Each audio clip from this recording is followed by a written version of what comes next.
મુંબઈમાં એક ખાસ ક્લબ બનાવવામાં આવી છે. આ ક્લબની ઇવેન્ટમાં લોકોએ 1 કલાક સુધી રડવા માટે રૂપિયા આપવા પડે છે. આ વાત માનવી મુશ્કેલ છે, જોકે સાચે જ એમ બની રહ્યું છે. તમે એવા એન્ટ્રી ગેટની કલ્પના કરો કે જ્યાં લોકો લાઇનમાં ઊભા હોય, 1 કલાક પોક મૂકીને રડવા માટે પોતાની જાતનું રજિસ્ટ્રેશન કરાવી રહ્યા હોય. થોડા સમય પહેલાં જ મુંબઈમાં ટ્રાય ક્લબ શરૂ થઈ છે.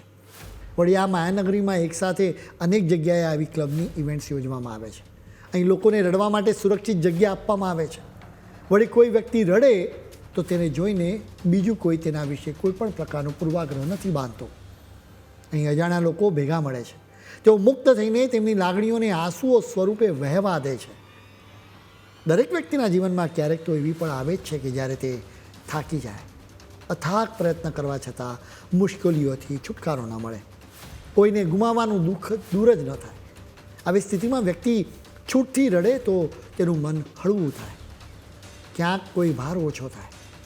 આ જ વિચાર સાથે ક્રાય ક્લબ શરૂ કરવામાં આવી, જ્યાં 1 કલાકનો ચાર્જ 500 રૂપિયા જેટલો છે.